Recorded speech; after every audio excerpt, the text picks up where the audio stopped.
how to add your own music or sound to TikTok. So if you want to add your own music or sound to your TikTok, then what you need to do is first you need to have an application, which is CapCut. Make sure that you have a stable internet connection. After that, open up your CapCut application.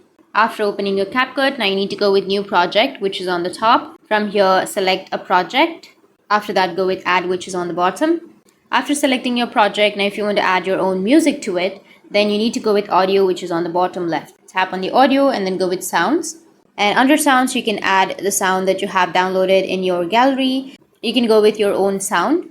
From here, from the second option, you will have extract or device. You can go with device and then you will be able to extract audio from your device.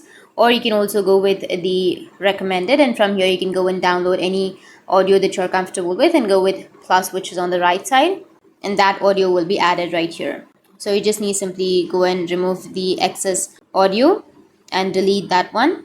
You can also delete the ending, and that's it. Now if you play, then you will have the audio.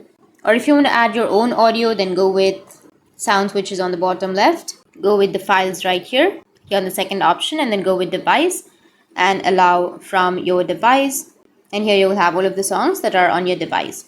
So go with the plus in the same way and then add your own sound. Or if you want to record, then you can go back, and from here on the bottom, you will have record option on the bottom right. So tap on record and you'll be able to record or add your own music or your own sound. So that's it, and if you have any questions, feel free to comment below. Thanks for watching.